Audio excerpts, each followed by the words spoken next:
This is the Local Real Estate Developer Podcast, where we share the stories of locals across the country who took that empty lot or that old building and turned it into something awesome that their community needs. I'm Christy Candle, and I've been a real estate developer my entire career. My co-host Raphael is a commercial broker, and together we're sharing the stories of locals making a huge impact on their communities. And what we've learned is you don't need millions in the bank or decades of experience to get started. You just need the confidence, tools, and the right people around you. This podcast is your chance to gain the confidence to get in the game, because real estate development isn't just for the insiders anymore. It's for people like you too. Welcome, everyone, to the Local Real Estate Developer Podcast. I'm your co-host, Rafa Collazo. I'm a commercial broker, investor, and local developer located here in Louisville, Kentucky. And I'm here with my co-host and real estate developer extraordinaire, Christy Candle. It's always good to see you. Hey, good to see you. Yeah, I am a real estate developer, investor, and I teach locals how to become developers in their community. And also, sidebar, I am super pumped. We are hosting a local developer meetup at the end of August in your hometown. Mm-hmm. And as we keep putting the pieces together, I'm just so fired up to get everyone in the room. Yeah, no, it's going to be a great event, and there's going to be the cool thing about it is it's going to be open to everyone around the country. We've already had people starting to book from really outside of our markets, which is really cool to see, and we're really excited to host between 60 and 70 people here locally to go through some of the local projects that are going on in the area, and hopefully you guys get inspired to either A, take on your own investing yourself, or maybe you can learn something from other people in the network and be able to apply to the projects that you're already taking on. So it should be a great event. Yeah, cannot wait. And on that note, today's guest I actually met when I was up in the Tampa Bay area, which is about 2.5 hours north of where I'm at. And I had been following him on social media and just noticed that he was reporting on all of the cool developments that were happening in that whole region. And I was like, dude, I'm up here, like, we got to grab coffee. So I would like to welcome Taylor to our show. Thanks for having me. Happy to be here. Heck yeah. So can you maybe give us a little bit of background, because you are a little bit atypical for how you got into the development space altogether, and just kind of give our guests some background. Sure. I went to school for broadcasting, did a little bit of journalism up in Kentucky, actually. I was at Western Kentucky. Oh, nice. And so that school was a big feeder into like news. And at the time, I did not really want to go down that route. I wanted it to be more in like the film space and production space. Fast forward about 10, 12 years, I'm finally there. I took a small detour. I was a high school math teacher for 10 years here in the Tampa Bay area in Hillsborough County. I actually went to Brandon High School as a student and then went back and taught there at the same school for 8 years, and then helped open up Sumner High School down here in South County. And right around the between COVID and 2 years after that, I decided it was time to explore a new venture, explore a new career. I got really overwhelmed teaching. I felt like a hypocrite. So we had a lot of sidebar conversations. We had a lot of hard conversations about what careers look like, what certain jobs and work would look like for the students that I was teaching. And I'm standing up here telling them what they could be doing when I wasn't doing that. And I thought that it would be cool to kind of venture back into what I was studying in college with production, editing, film, all that type of stuff. And a buddy of mine offered me a job. So I was going to be a junior editor, and it was the best thing that ever happened. I quit my job, and the editing job never came to fruition. He ghosted me. I haven't spoken to him since. But it's like, I can't even be mad at it because it's got me to the point where I'm at here. So, one of those things where everything happens for a reason. I kept plugging along. I took a small IT job work from home. All my neighbors, they worked from home. So I was like, I got to get into this space, whatever this space is. One thing led to another. It led me to a LinkedIn post that some people shared with me from a fantasy football YouTuber. And he was looking for an editor. And I was like, okay, well, I know fantasy football. I watch all of this guy's content already. I know I can, replicate what he's already doing, even though I don't have any experience. So what I did was I reached out to him and gave him the first like 2 or 3 edits for free. And nobody else did that. And that's why ultimately he decided to go with me. And so that proof of concept was already there. I haven't missed a deadline. I'm still working with him now. It's a fantastic working relationship. It's flexible. It's great. And almost simultaneously, not to be too long-winded, but almost simultaneously, when that happened, one of my neighbors shared a Facebook post with a real estate broker and developer who was looking for a videographer. And I was like, well, that sounds fun. I've never done that before, but that also sounds fun. And it's kind of right in the space where I would like to be, like making videos. And lo and behold, I worked there for 3-4 years, did all the stuff, documenting projects, developments, things, deals. I mean, I took my first private jet ride and experience down to Miami to watch them do an acquisition. So like I got to be a fly on the wall, just holding a camera at big deals, dealing with agents, dealing with builders, the city, everything. Like I got to see it from, all different angles. And I still look to this guy as a mentor. We still have a great working relationship, but I went off and built this media company with my co-founder, Andrew. So we have a real estate media company now where we are trying to build that cash flow so that we can get into the development game. All right, I'm done. I love that. And then we did talk about this a little bit offline. I think there's a lot of people that try to, start from scratch into real estate and just, and that's a great way to do it. I mean, you can get in there and start doing some, creative financing deals to try to get into the game. But oftentimes what I often recommend to people is to get your economic engine going, like you starting a business or doing something that can generate a lot of cash so that you could use that cash to then go invest in real estate. I was in a previous career in IT and then got into brokerage, and I didn't invest in anything until I started making money. And then at that point, the economic engine is starting to produce something. And at that point, you can take it and put it into something that could be investments in that respect. And there's no right way to do it. I definitely don't want to discourage people that are pursuing it the latter way, but I think it's good to have a conversation about it because it can be helpful. Yeah, that was one of the things that I learned from working with the broker was, I mean, you kind of real estate's capital intensive, and I didn't have a lot of capital. And working that job and making the money that I was making that way, I was never going to have the capital, and so I had to kind of go this route to do this. So that's where we're at. We're about 8 months into this, and it's growing. We're doing well. I love that. So as you were being that fly on the wall, and a lot of people that we also talk to, it's like, hey, go talk to the people who are doing deals and see if there's a way you can add value. And so you had found your niche and way to do that. Was there anything that surprised you that you learned and you were like, that's how it's actually done? Like when the curtain was pulled back? Yeah, especially in media, especially online, there are a lot of people that come across knowing like that appear to know what they're doing.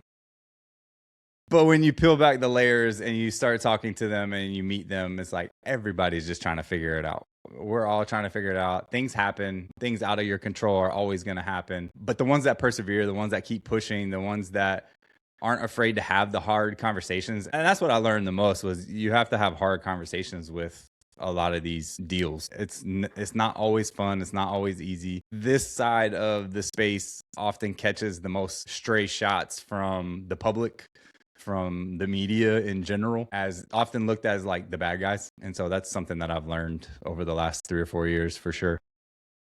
Gotta have thick skin. No, and out of curiosity regarding the media company, now that you've been in the space a little bit, is a lot of the growth that you're experiencing organic, or are you individually reaching out to people? I know Christy had mentioned that some of the things that you're doing as well is profiling different developments around Tampa. Can you talk to us a little bit about like that process? Yeah, I mean, I had a thesis that I could work with any developer if I could get in front of their face as many times as possible. Like one video is not going to do it. And so, a lot of people preach consistency and showing up and doing all this. Like, yes, that's important. But if you show up in a bad way over and over and over, like that's not going to work either. So I look at like a lot of what we're doing from a creator standpoint. I've kind of gotten put into this bucket as like a journalist or like a broadcast news guy and all this stuff. But I follow like big creators who do like creative videos on the internet. And I kind of take a lot of pieces from them and try to put a creative community aspect to our content. And so my thesis was if I could get in front of developers and bridge the gap between developers and community, that I could kind of be the local voice for that. And I didn't see a lot of people doing that. They were doing the Instagram pages where they would post about development, but it was all typically static images. It was carousel posts, which are crushing, but I still haven't dove into that. There's a lot of different moving parts to it. There was nobody that was willing to show up on camera to do that. And I didn't want to, but I knew it would probably work. And I knew it would, like, ultimately what I wanted to do was like feed my service business. That was kind of the thing. It was like top of funnel. Like, let's see if we could get some agents and clients this way. And we have, but it's also like morphed into something much bigger right now. Yeah. And can you maybe expand on that a little bit? Yeah. Digging into like the analytics and stuff, like we are getting crazy engagement based off of just the metrics that we are currently sitting at. Like we're not a huge account by any means, but with the core audience that we've kind of curated and the value of that audience, it's going to be pretty good in future years. But we're still growing. I haven't made $1 off of it. I haven't asked for $1 off of it. Like, I haven't ran any paid ads. Like, I'm just trying to figure out like the whole Mr. Beast, like make 100 videos and make each one of them better. And we'll see where that goes. And it's just like Instagram has changed the game because people that see the content, they send me a DM, like, and that's the best engagement that I could ask for. Cause then we actually go meet and have coffee. And like, I just say yes to every opportunity at this point. And like, people are having events and they're inviting me out. They want to pay me to come. And I just want to make my own type of content and my own videos. So I haven't taken any dollars because I don't really want to take direction right now. Yeah. And I think that's a key point. Get so many people who see me and say, oh my gosh, you're crushing it out there. Cause we have all the pods and the posts and the videos that we're putting out. And it's like, well, in what way? Right. There's no dollars coming in from that. Right. It's putting stuff out there to share. But I think then you hit it on the other point is it's that community that you're cultivating that rather than go broad and shallow, you're going very specific and deep. So you're getting exactly the right type of people that you want to be in your area to where when you do say, hey, we're going to do this or that, like they're committed. They're all in on this, not just people on the peripheral, which is the most important when you're cultivating a community like that. Yeah, no, couldn't agree more. And I think too, to your point, what you're doing in your market. I mean, another thing about what you're doing, it seems like you're niching into an area, and obviously that is ultimately going to attract the people that you want to make sure it does connect with. Obviously we talk to a lot of people that are developers around the country, and most of them find something that they like and then they focus in on. And if you focus in on it long enough over a long period of time and you do the right things, it's ultimately going to bear fruit. So it seems like that you've taken that similar type of approach. But I think maybe talk a little bit about some of the challenges that you faced, because I know that obviously we talked to developers around the country that are taking on different projects, and a lot of times we ask them about how their first project went and some of the obstacles they had to overcome to get there. In your case, I mean, you jumped ship from a career that you had for over a decade, pretty much just took a leap of faith into something. And granted, you had a little bit of experience on the videography side and had some experience from your education, but I'm assuming it wasn't something that you were truly 100% focused on during that period of time that you were teaching. So kind of talk a little bit about the evolution of the last several years and how everything's culminated up until this point, and maybe some of the challenges that you faced along the way. Yeah, I would be lying if I said any of this was easy. It's a lot of early mornings. It's a lot of late nights. I edit everything myself. I don't outsource anything. All the research is done by me. Fortunately, I got looped in with a very well-connected communications like PR firm. And so they loop me into their email chains of the projects and developments and things happening across Tampa Bay. But yeah, I mean, it's funny, like looking back at the skills that you acquire and what can actually be useful in this space now. And like teaching in front of 180 kids, high school kids who could care less about what you're saying when you're teaching math to kids that don't really care at all about that subject whatsoever. And so trying to get them to care about that, that's a whole new challenge. And so using those skills, right, and being in front of people when I typically refer to myself as an introvert. It was funny. I went to an event and I gravitate towards the videographers. And so I'm there as like a networking person, a business person.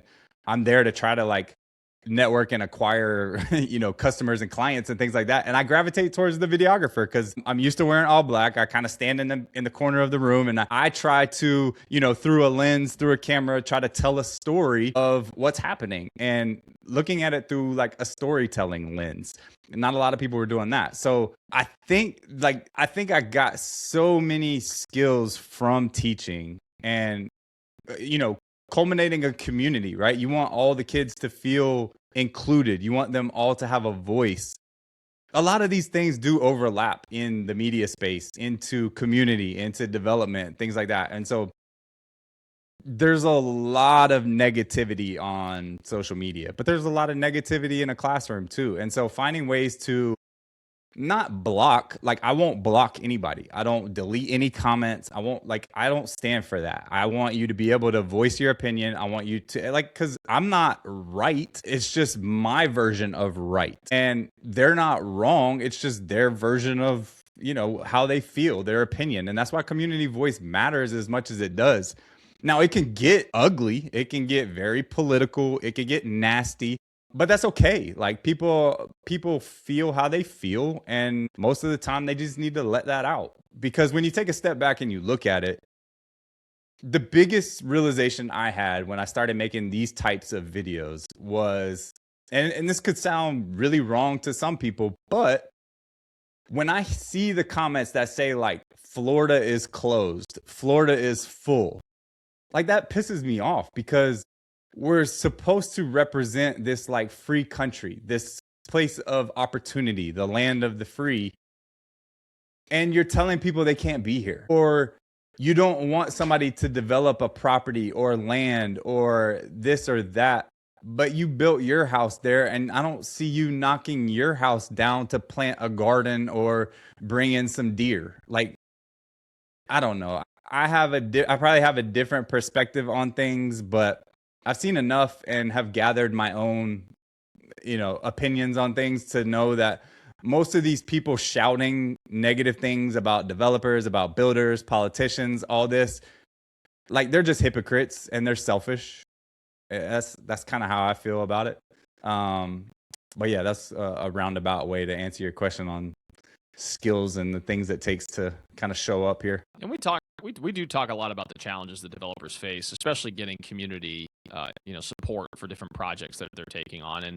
And granted, there's definitely a lot of times where communities have concerns about developments, and they're valid concerns. And 100%. I think it's important and necessary for developers to consider those and try to implement a plan that can help at least support some of those initiatives to make it so that the development is truly a community development. But to your point, there are people out there too that are just, negative Nancy's and they're NIMBYs, and there's nothing you can do to satisfy them. They see a piece of land there and it's been vacant forever and they want it to remain a vacant piece of land. And nothing you can propose is going to be satisfying to them because they don't want anything there. And unfortunately, you're going to face that in any market that you're in. Hopefully you don't have to face it like all the time, but that's something that happens. I mean, it's just part of trying to build something of significance. You're going to face people that are going to be in opposition of that. And to your point, I think you're seeing it more amplified because you're so out there and you're putting yourself in front of all the people, and social media attracts everyone, right? They attract good people and they attract the loonies. So, yeah. Right. You get eaten alive, and then it's like, oh, which honestly, that's why local real estate developers was formed, because we're so used to in our communities having development happen to us, and outsiders come in and they drop in something that they think fits the market and the metrics, and they're like, oh, this works great in this community. They're not thinking about the people and what happens in the long term.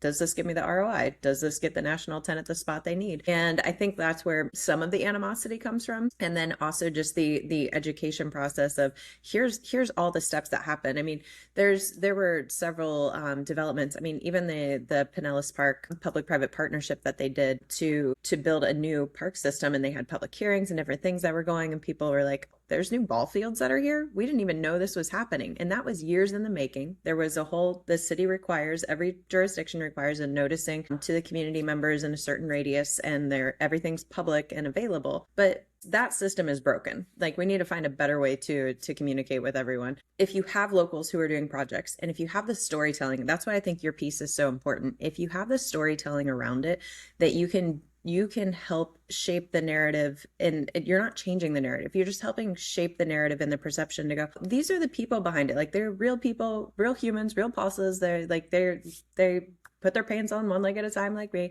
and they're putting this deal together for the community. And here's the reasoning and the heart and the passion behind it. I think that type of development goes a long way, and the storytelling to try and bring the community along with you.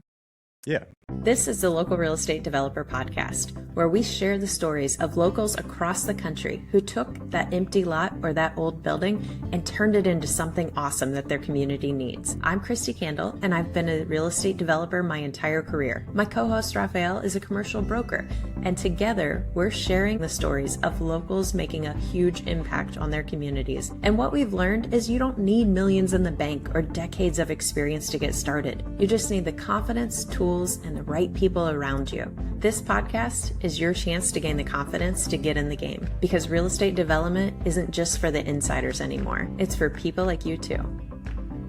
I mean, like you guys said, like, if you see a vacant piece of land, some people are going to be pissed at anything that goes on it. So you're never going to make everybody happy, and that's just part of it. And it's just trying to do development in a smarter way. Well, and one of the things I'm curious about is you reference the engagement that you're getting on some of the videos that you're producing. Could you tell us a little bit about some of the characteristics of the videos, and maybe formulate some ideas about why certain videos are performing better than others, and maybe some themes regarding those that have performed the best for you, just out of curiosity for the audience, especially if they're looking to profile developments in their own market. Yeah, I think, or storytell their own project. Exactly. All finding is very important. correct. I think this is, and the way I pitch it is, this is what really every real estate agent in every market should be doing. I'm not an agent yet, but this is what they should all be doing, is building community and supporting their local places and showcasing what's coming, what's going, and being that like voice and that figure in their community of the market that they want to work in. And so I take a lot of pieces from some of the agents that do this across the country and put more of like a storytelling spin on it, rather than just like a reporter or, a carousel poster or things like that, and try to get creative with it. I like making videos, so that part is easy to me. Some people may be the opposite and they want to do the business side of things and have somebody else do the creative, but I think it can work too. You don't necessarily have to be the face either. There's a million different ways that you can do that. But yeah, as far as the engagement, every video that I make is with the intent that somebody will share this to their like high level developers, entrepreneurs, investors. Every video is supposed to hit that group chat. So you're supposed to send this reel that I'm making into your group chat. Be like, yo, check this out. Like, do you guys want to get in on this? Do you want to do this? Maybe we could work with him to do some content like that. That's my frame and positioning. I would say positioning is one of the most important pieces prior to making your content. And that's something that I spend a lot of time on. It's, I guess, choosing your avatar, right? Like, who are you speaking to? Because I can't speak to everybody. I'm going to piss some people off, but I'm going to get right into that group chat of the people that want to work with me. And you just have to be okay with that. Definitely. No, I can agree more. And regarding the actual reels themselves, I mean, could you talk a little bit about how you formulate and structure some of those as well? Because I need to stop by your profile and take a look and maybe gather some inspiration as well. So it's a lot of trial and error. It's a lot of iteration. But what I have found so far is if you don't connect in that first 3 seconds, like I look at my retention graph, and if it goes, I know that video is going to die at like 1 to 5,000 views.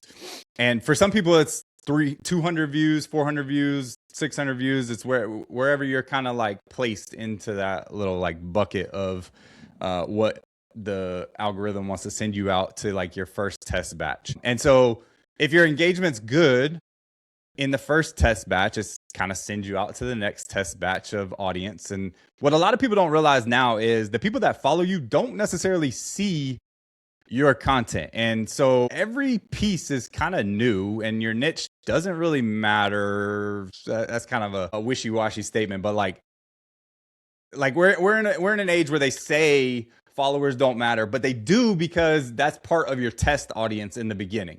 And so some of your followers get your content and they're like likely to be your most engaged audience. So they're going to interact, which then sends it out to more test buckets of people. That's kind of how it works. And I found that on my retention graph, if I can hit 60% or higher in the first 3 seconds, I can say without a doubt in the first 24 to 48 hours, like that video is going to do well, relatively speaking. Like I'm not going viral. I never really will go viral.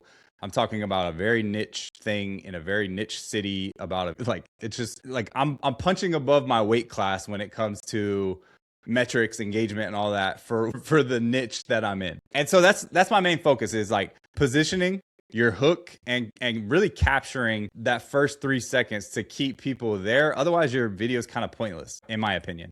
Now there's times and places for, a little slower, just kind of talk to your audience and like, you don't really care about the views and things like that. But if you want to get reach, that's kind of the blueprint, if you will. Just catching attention right away and then looping them into the story at that point. And how long are like the max reel you can have is like 90 seconds, right? Or is that? I think they're up to like 3 minutes now. Okay. I rarely go over a minute. Yeah, I can see So I try to keep it around like 41 seconds. Mm-hmm. That makes sense. I mean, you capture their attention, and to your point, I feel especially today more than anything, and I've caught myself do this where you just start getting down the rabbit hole on reels, and I mean, if it's dragging on too long, I'm just like, okay, that's fine, move on to the next one. So the average, I mean, even on like my highest performing videos, the average like watch time's like 10 to 15 seconds. So it's like, rarely are you getting everybody to watch the full duration. And so you just have to have that mindset too of like, all right, well, this is probably going to die in 2 days. So don't like stress about it too much, but you want to get better at it. Right. And like, that's the thing. Don't just put it out there to put it out there. Because I mean, I went through years of that, like where we were making content for the brokerage. They just wanted content. So we just put content out, but it didn't really go anywhere. And so that was one of the biggest talking points in our decision to kind of like part ways. Was I noticed, I told him straight up, he's like, why are you doing what you're doing now? And I was like, well, I noticed like one of your biggest problems as a broker, as an agent, as a developer, you didn't have any distribution. I mean, you had to pay for it all. I was like, all right, well, I'll just go get distribution and then maybe I can be of value to you again at a different day. Right. Like, and we can have a discussion there. And so that's what's working. I love your willingness to pivot and go, hey, like I was going on this lane, I'm willing to take a leap and make a change. I was going down this lane, I'm willing to make a change again, because I think too often people will get paralyzed in the, oh, if I make this, like this is it and it's done and this is now where my life's going, and what if I screw up? What if I make the wrong decision? And it's like, you can always make the next decision, make the next choice. Yeah, I used to tell my students fail forward. That was always the thing. Like, we're gonna fail. Like, it's inevitable. Like, you really don't know math, so you're probably not gonna do well on this one. But like, as you keep learning it, and like, yeah, you'll fail forward. And I think of content the same way. Like, there's so many different formats and styles that I can't wait to try. Well, right now I'm kind of just riding the wave of what's working. Yeah, I love that. So you've mentioned different partnerships that you've had, one that did not turn out at all, and then different ones that you've left, but left amicably without burning bridges. Partnerships is a huge thing there, that if someone goes and they're flipping houses, they're doing certain investments, like they go, I can do it, or I can do it alone with my spouse. But when you get into development, now you need a team and you're building that. So partnerships are a very, very important piece of it. So how do you approach finding the people that you work with in your businesses and different, even like client partners or things like that? Kindness and leadership. Going back on like stacking skills. I was a point guard in high school. I played point guard in college. And that's building a team and like getting the pieces in the right places and, running the offense. So I kind of think of business as a sport and content as a sport. And it's the same thing. It's funny, like for, I don't know, the last 3 or 4 years, I had trouble showing up like confident. And I really had to kind of like work through that mentally. And I just kind of put myself back into like when I was playing and when I was on the court, and you had to be confident. Otherwise, they would just double team you, trap you, and you're in trouble. Yeah. You're done. They're going the other way. And so I would say right now, partnerships, I'm partnered with my co-founder, Andrew, and we wouldn't be where we're at today without him. Like, no doubt about it. Like, he has allowed me to step out in this like moonshot play while he handles a lot of like the business day to day, the services, the listing shoots, the, just getting things on the MLS for agents. That has allowed us to cash flow this like moonshot that I'm working on, where it allows me to go shake hands with as many people as I can throughout the day. It allows me time and like this mental decompression of, holy crap, those people were really mean on the internet. Like, I got to bounce back and figure out how to show up better and speak more clearly, show up more confidently, and like work out all this stuff publicly. And I just, there's no way that this would be working without him. And so I'm like grateful that happened. We started out as neighbors. We became like friends. We put together like a little marketing agency 2-3 years ago, but there was no niche. And he found a couple coaches that were like, you should really niche down. He's like, what about real estate? And I was like, I don't really want to go shoot houses. Like, man, I've done that. Don't really care for it. But I'll do it if we can do it this way. And that was ultimately what, you got to give and take some in a relationship. And that's kind of where we're at. And yeah, man, like he's been a blessing. Like he finally quit his big time corporate W-2 job. So we're both all in, like, because it was funny. We would have conversations and I was like, I'm not filling out job applications. Like, you can do what you want. You can stay at this company as long as you want. I don't care. I'm not going to fill out an application. So we'll make this work. So yeah. And in terms of burning bridges, like I could have been very immature at how my last position parted ways and ended and things like that. But I don't want to burn bridges. I want to, always do the right thing. Yeah, I had several mentors early on who told me, because coming in as the developer, you're the top dog. You tell everyone what to do, and you could be a jerk if you wanted to. But they reminded me of the human aspect and the kindness and the fact that, hey, you are top dog right now, but we've seen a lot of things happen and shift, and you could be in a new position later with a different company, and now they're the ones who are looking to hire you. And they're going to remember how you treated them when you were in the top seat, just the same way as vice versa. And it's having seen a lot of evolution of that in the different markets I've been in and watching players shift around. And it's like, okay, you were a complete jerk to all of these people, and now you're looking for a job and you're tucking your tail and you're basically begging us, like, can you please help me get a job to our network? And of course, nobody really put in the effort because they're like, you were an asshole. Right. Right. Yeah. I mean, I tell Andrew now, like, a lot of the stuff I'm doing is free. It's a lot of work. It's a lot of time. It's a lot of effort. I just say, like, I'm just stacking my little karma coins, right? Like, I think Alex Hormozy said it best too, where he was talking about like this example of like kids in a marshmallow. Like, how long would it take for the little kid to go eat the marshmallow? And we live in this world of like instant gratification. And so, yeah, like I need money, but I'm going to wait because I think the payoff will be much larger the longer that I wait.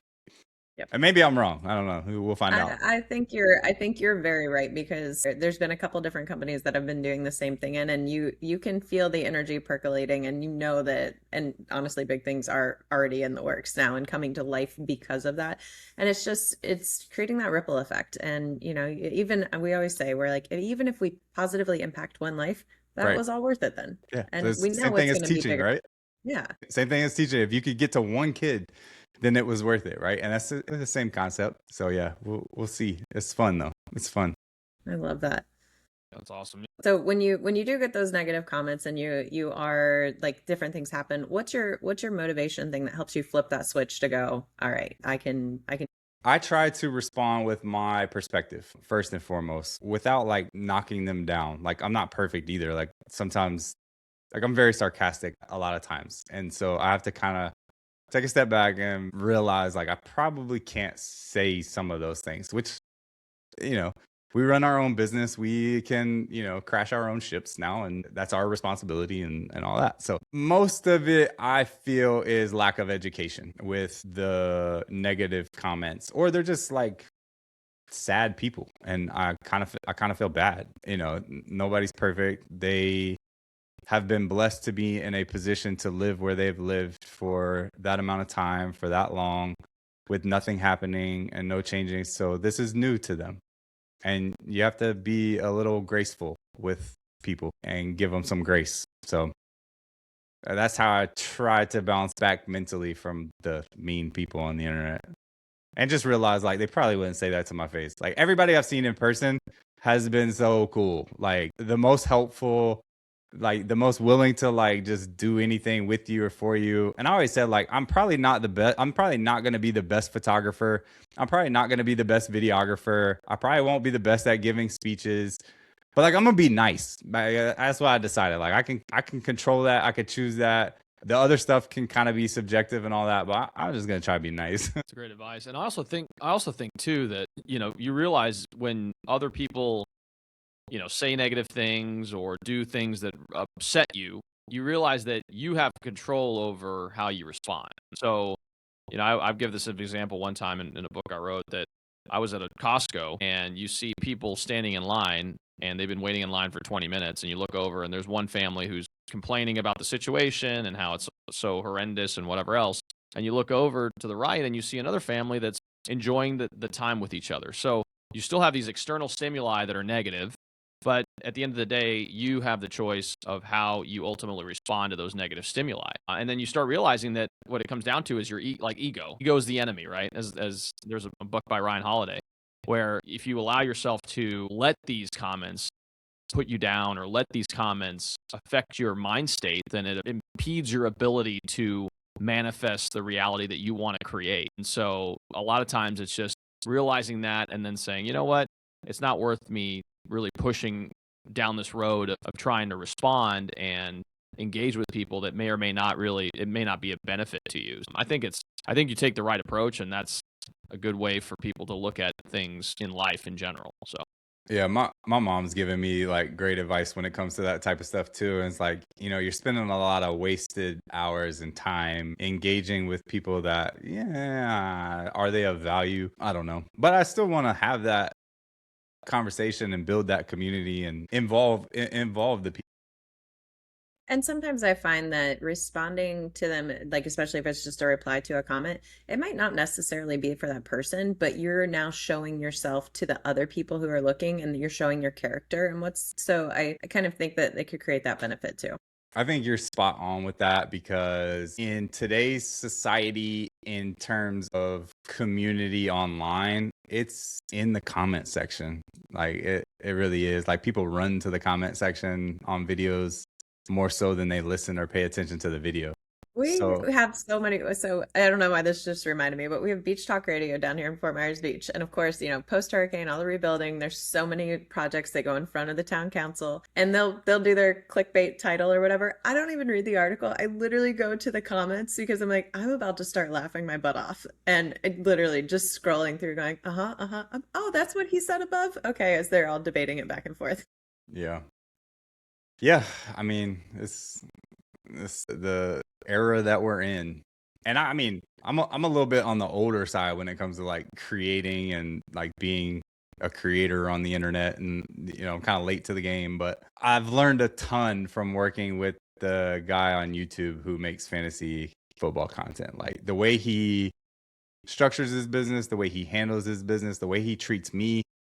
Like that's the type of business owner that I want to be. And so, he's younger than me, but he's taught me and he's kind of been like my online business creator coach, mentor, if you will. So, I mean, he's let me in behind the scenes of a lot of the things. And one of the big pushes, him and one of my best friends who he took this leap about 4 or 5 years ago and did the same thing. But like there's just more leverage that you can create by being on the other side of the camera. And so Yeah. that's what ultimately made me decide to do this, even though I didn't want to, but I get it. I know, because it's like, oh wait, we are the brand. Our personal there's brand is that something to is it. it. Yeah. Well, So regarding that, I'm curious as to what the future holds for you and your business. So, what do you project, or what do you plan for over the next few years? If you could share that, that'd be great. Yeah, we are calling this our launch pad. And so if we can get this up, running, spinning, and build So out when me and Andrew. no, you said if, so when you. A win, yeah. I mean, Exactly. it's happening. I'm not Okay. gonna stop until it doesn't. Like, I want to be the go-to, the biggest real estate media company in Tampa Bay. Like, I can give agents distribution now. I can give them media for their listings. I can do all of their content. I can show them what works, what doesn't. Like, we've got every angle covered, really. And so it's gonna be about building out a team. We've got the systems going in place, hiring out, photographers, videographers, creators, coaches. This will kind of be the launch pad and the cash flow that gets us into some streets. I wanna get into, I talked to Christy about this, probably start with a flip, get into some flipping at like baby development scale. And then I won't name drop, but I met with probably arguably the largest podcast in the Tampa Bay area when it comes to development. I had coffee with him and it was an unbelievable meeting. Like, I was kind of starstruck in a way. Like, he was one of the biggest inspirations for me to start doing what I'm doing and going about what I'm doing. And there's a lot of talk in collaborating more and seeking the company's strong towns and seeing if we can get a strong towns Tampa and really kind of change some of the landscape and conversations about how we develop around here. That would be awesome. Yeah. And it's gonna happen. Yeah. There's too much momentum that's already there, and what you've already built. Like, it's clear it's gonna happen. It's just a matter of timing and how the pieces come into place. And you've created that engine that is pretty awesome. Yeah. It's been fun to watch, and I cannot wait to continue to see where it all goes. Yeah, it's fun. You don't realize the impact, or you don't really realize until you get into like a room of people and they're like, oh shit, like, hey, Yeah. you have like one of the biggest accounts in Tampa. And I'm like, no, I don't. And they're like, no, you do. Yeah. So And your yeah. reputation behind it. So where you have one of the biggest, and the quality of your character and everything, which is awesome. So on that note, how can people follow along and see what you're doing? And then also, like, if they're in the area and they want to potentially hire your company. Yeah, if you want to book us any shoots or content or anything like that, you just go to realtampabay.com or Instagram. Real Tampa Bay Media is our handle for that. That's the services side. And then all the stuff that I put out usually is on realtampabay.dev, DEV. That's just for short for development. I believe that social media is changing now to where your brand will have like multiple accounts. And so I always try to like tell people it's kind of like the UFC, where the UFC is a brand, but they have a whole bunch of brands underneath it. And so that's what we're building. So we're going to have a brand, Real Tampa Bay, but right now it's realtampabay.dev. That's where we talk about business growth, development, local spotlights, community people. So Thank you so much for coming on and sharing your story. I know it's going to inspire so many people. I mean, you inspire me, and I love watching what you're doing. So thank you again. Pick up the camera. It can be a phone. I love it. I use the phone like 90% of the time now. And I mean, I'm a production guy. I love the quality of video, but sometimes your phone is all you got. Sometimes it helps you blend into the scene more and you feel more connected with the people while you're there. So just use your phone, start telling stories. Yeah, get out there and start making content, which is great. I really appreciate the story and the insights, Taylor. No, thanks for having me. Oh my God. Thank you so much for your time. For those of you guys who are watching this on YouTube, please like and subscribe. It makes a huge impact on our ability to reach a broader audience, and we obviously greatly appreciate the support. Along with that, if you guys like this podcast, whether that's on Apple Podcasts or Spotify, could you please leave a 5-star review? The more 5-star reviews we get, the broader the reach we achieve, and the broader the reach we achieve, the more people will be inspired to take on their first real estate development project. So thanks again so much for tuning in, and we'll see you all next time.